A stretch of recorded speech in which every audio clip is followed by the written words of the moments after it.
Dear students, class 10th maths chapter 5 exercise 5.1 का question number 1 solve करते हैं। Question solve करने से पहले मेरा आपसे रिक्वेस्ट है, चैनल को सब्सक्राइब जरूर कर लें। क्वेश्चन पर हम आते हैं। कहा गया है क्वेश्चन 1 के अकॉर्डिंग हमें कुछ सिचुएशंस गिवन हैं और हमें बताना है क्या वो सिचुएशंस एरिथमेटिक प्रोग्रेशन क्रिएट कर रही हैं या फिर नहीं। तो पहली सिचुएशन पढ़ते हैं। सिचुएशन है कि the taxi fare after each kilometer when the fare is ₹15 for the first kilometer and ₹8 for each additional kilometer। तो क्वेश्चन 1 में जो सिचुएशन 1 है उसके अकॉर्डिंग एक टैक्सी का जो फेयर है वो फर्स्ट किलोमीटर के लिए ₹15 है। उसके बाद हर एक किलोमीटर के लिए ₹8 बढ़ता हुआ चला जाता है। तो इसको सॉल्व करते हैं। फेयर फॉर 1 किलोमीटर, इसको हम A1 मान रहे हैं और ये है ₹15। तो पहले किलोमीटर के लिए जो फेयर है वो ₹15 है। फेयर फॉर 2 किलोमीटर, इसको हम A2 कंसीडर कर रहे हैं।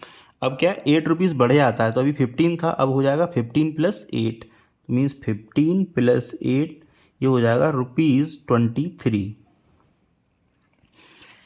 अब फेयर फॉर 3 किलोमीटर, तो ये हो जाएगा A3 एंड अभी था 23, अब हो जाएगा +8 और हो जाएगा इसमें, तो अब हो जाएगा ₹31। इसके बाद फेयर फॉर 4 किलोमीटर, इसको हम A4 कंसिडर कर रहे हैं, तो अभी था 31, इसमें भी ₹8 ऐड हो जाएगा +8, अब रुपीज़ हो गए 39। अब AP होने के लिए यानी कि एरिथमेटिक प्रोग्रेशन होने के लिए कंडीशन ये है कि सभी टर्म्स के बीच का जो डिफरेंस है वो सेम होना चाहिए, कांस्टेंट होना चाहिए। तो देखते हैं कि जो डिफरेंस है वो कांस्टेंट है या फिर नहीं है। अगर कांस्टेंट होता है तो AP कहलाएगी, अदरवाइज AP नहीं होगी। तो डिफरेंस निकालते हैं पहले 2 टर्म्स का। तो A2 - A1 ₹23 - ₹15, तो ये आ जाएगा ₹8। अब A3 - A2, तो ये था 31 - 23, अब हो जाएगा रुपीज़ फिर से 8। जो डिफरेंस है वो A3 - A2 वो भी ₹8 आया एंड A2 - A1 वो भी ₹8 आया। अब A4 - A3 और चेक करते हैं। तो A4 है हमारा ₹39 एंड A3 था 31, तो यहाँ से भी जो डिफरेंस आया वो आया ₹8। तो मीन्स इनके बीच का जो डिफरेंस है, कॉमन डिफरेंस है, वो ₹8 है सभी टर्म्स के बीच में, मीन्स ये कांस्टेंट है। तो हम बोल सकते हैं कि ये AP है। तो लिखते हैं the difference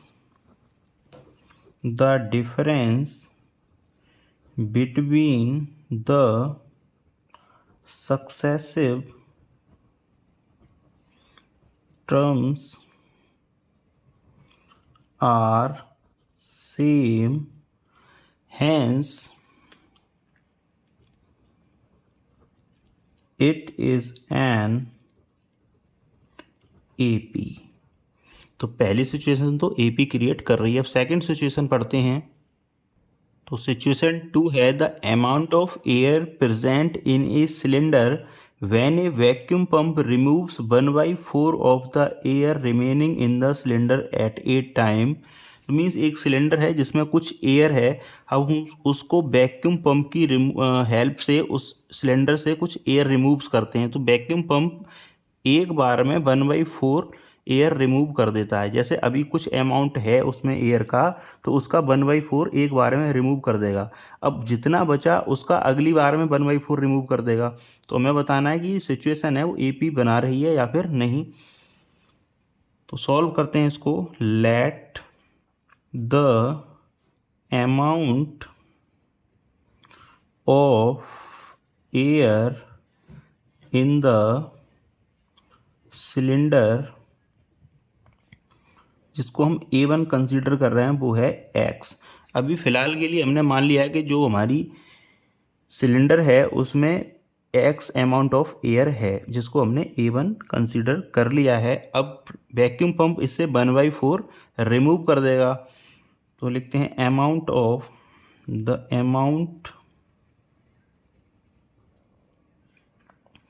of air left after first removal. तो इसको हम A2 कंसीडर कर ले रहे हैं। तो अभी था x, तो इसका 1/4 रिमूव कर देगा, तो मीन्स x तो थी पहले, अब 1/4 उसमें से रिमूव हो गई। तो अब बचेगा, जब इसको सॉल्व करेंगे तो ये हो जाएगा 3/4x। अब नेक्स्ट टर्म में क्या होगा, अगेन 3/4 x का 1/4 माइनस हो जाएगा। तो the amount of air left after second removal, इसको हम A3 कंसीडर कर रहे हैं, और ये होगा, अभी था 3/4x, तो 3/4x थी, अब इसमें से 3/4x का 1/4 रिमूव हो जाएगा, तो 1/4 ऑफ 3/4x ये रिमूव हो जाएगा।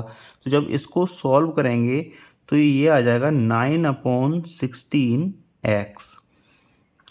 अब फिर देखते हैं amount of air left, the amount of air left after third removal.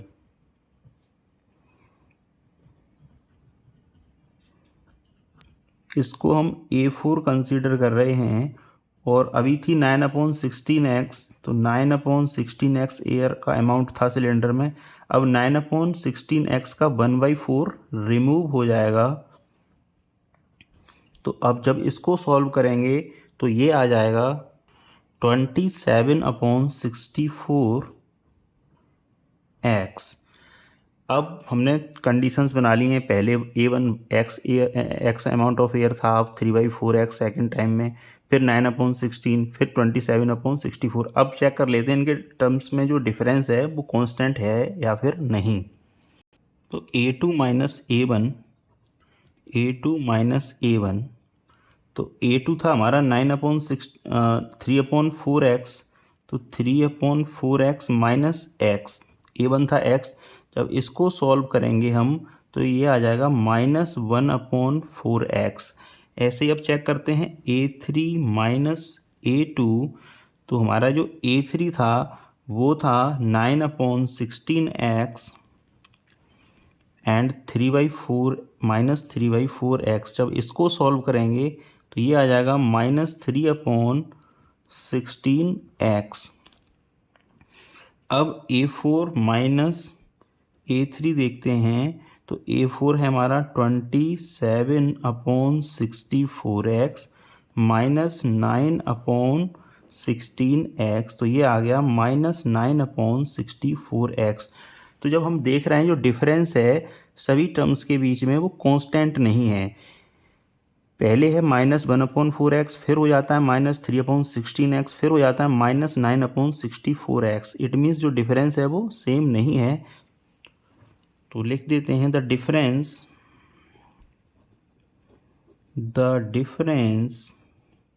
Between the successive terms are not same, hence it is not an AP। अब सिचुएशन नंबर 3 देखते हैं। तो सिचुएशन 3 है the cost of digging a well after every metre of digging when it cost ₹150 for the first metre. तो एक कुआं है जिसको खोदा जा रहा है, तो पहले मीटर में जो खोदने का जो कॉस्ट है उसका वो ₹150 है।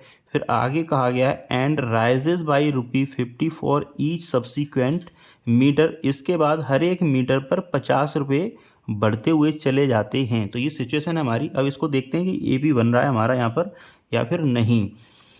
तो सॉल्व करते हैं इसको। कॉस्ट ऑफ डिगिंग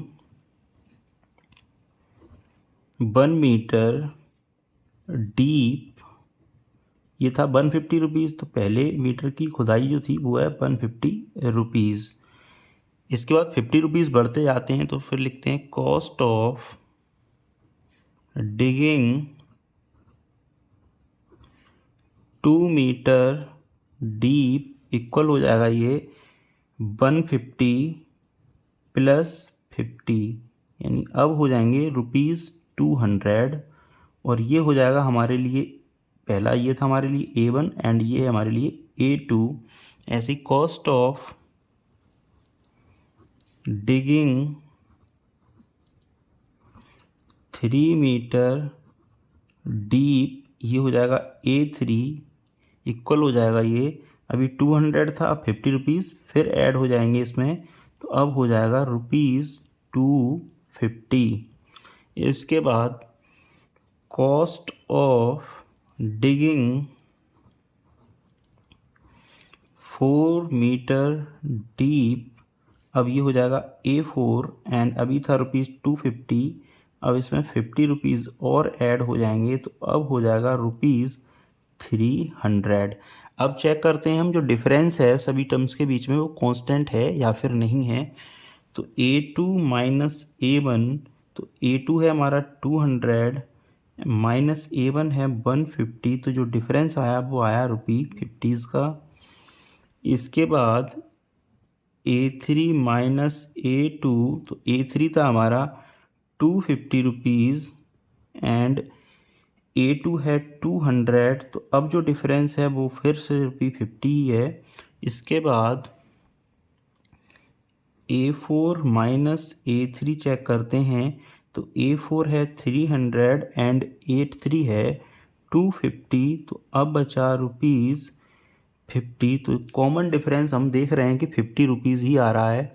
तो इट मीन्स जो डिफरेंस है इन सभी टर्म्स के बीच में वो कांस्टेंट है, सेम है, 50 रुपीज़ ही है।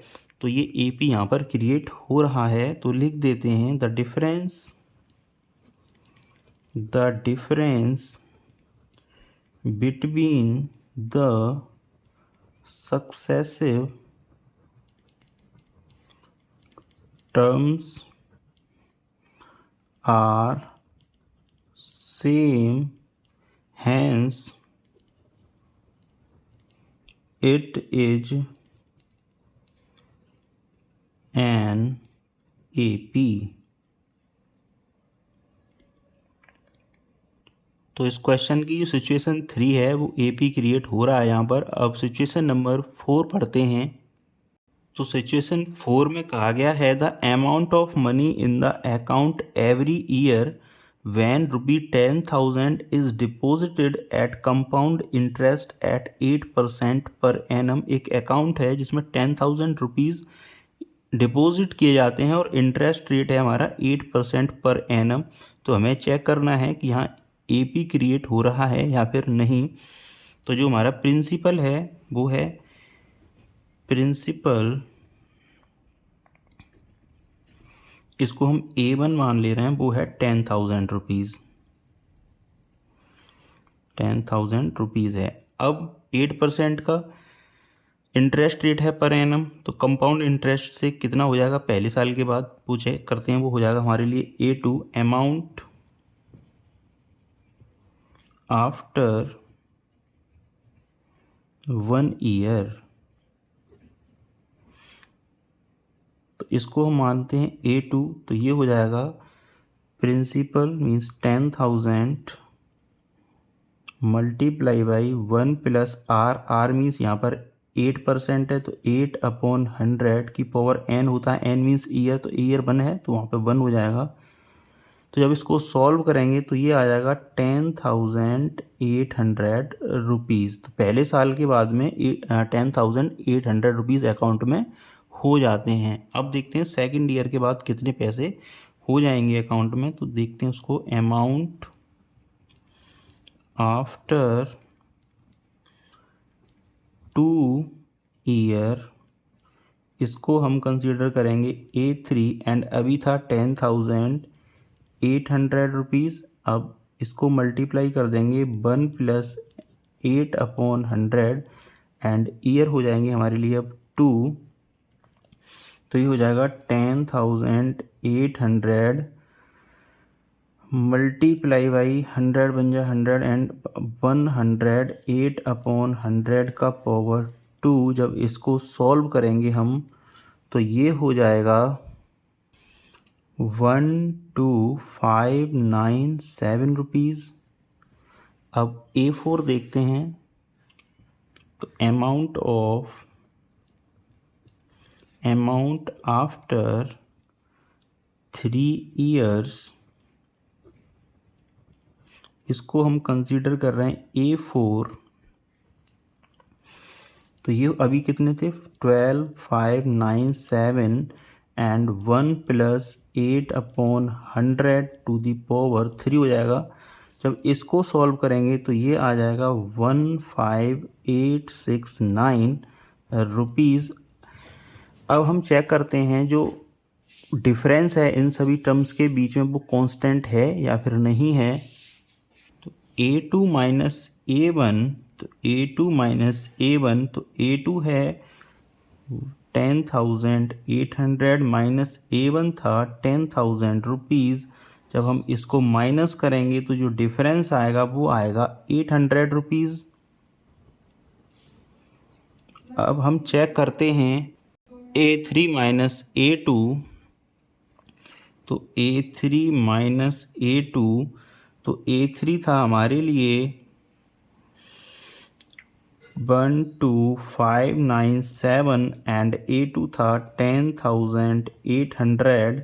जब हम इसको माइनस करेंगे तो यहाँ आएगा डिफरेंस इन दोनों के बीच का, वो आएगा 1,797 रुपीज़।